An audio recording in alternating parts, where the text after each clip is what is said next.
más. Bueno, Mundial de Clubes, el equipo del Real Madrid era la obligación, por supuesto, tener que ganar sí o sí, por supuesto, este partido contra el Gremio de Porto Alegre, equipo brasileño. Al final, Cristiano Ronaldo pasa por el medio de la barrera, el único gol solitario.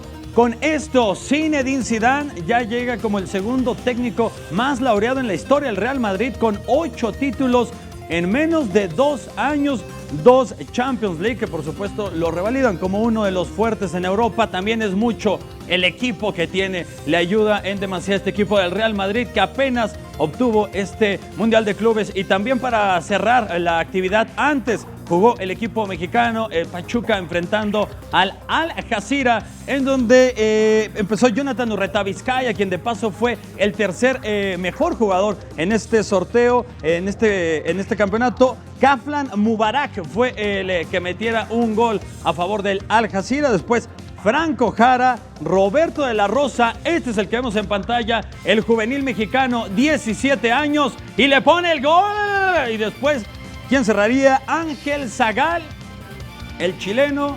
4-1 supera este equipo de Pachuca al equipo local. Con esto llega a igualar lo que hizo Monterrey, lo que hizo también los Rayos del Necaxa en el año 2000, quedando en el tercer lugar. Y el hashtag, hablando por supuesto de este torneo, nos dice que, bueno, por supuesto fue tendencia el día de hoy, este Mundial de Clubes, el Real Madrid campeón de este torneo. Anuncia Keisuke Honda que se queda también en Pachuca, y que Óscar el Conejo Pérez, a pesar de que no lo alinearon, le dieron la oportunidad a un juvenil, tendrá un semestre más con Pachuca. Ya lo dijo Óscar el Conejo Pérez, y sigue extendiéndose lo que es el trabajo de este gran portero, ya 2 veces mundialista. Y hablando ahora del básquetbol, acá en la Ciudad de México, en el Olímpico, en el Juan de la Barrera, el equipo de los Capitanes hoy superó sin problemas 118-88 al equipo de Querétaro. Con esto ya se sitúan en la 4ª posición de la Liga Nacional de Baloncesto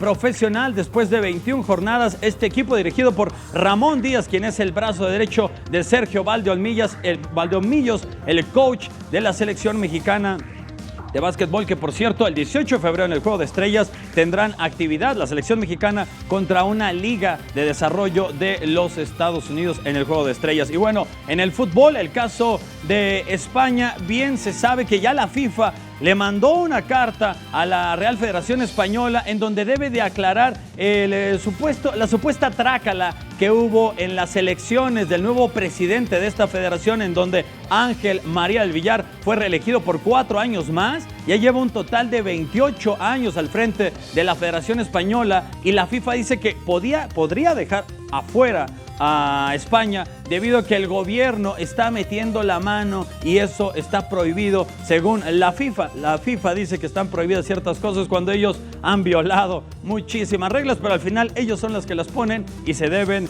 de cumplir. De momento, el Consejo Deportivo de España, bueno, dice que tendrá que hacer una repetición para que España no sufra ningún problema y pueda acudir al Mundial. Y también Rusia está atravesando por estos problemas debido a todos los casos de dopaje, sobre todo que arrancaron allá en Sochi, en los Juegos Olímpicos de 2014, en donde ya han quitado de por vida al equipo femenil de hockey sobre hielo. El 5 de diciembre le dijo el comité organizador de los Juegos Olímpicos que en Pyongyang, en Corea del Sur, tampoco van a estar solo los atletas que se consideren limpios, y estarán compitiendo bajo la bandera del Comité Olímpico Internacional hasta que no se aclare lo contrario, y para eso meterá la mano también el señor Vladimir Putin.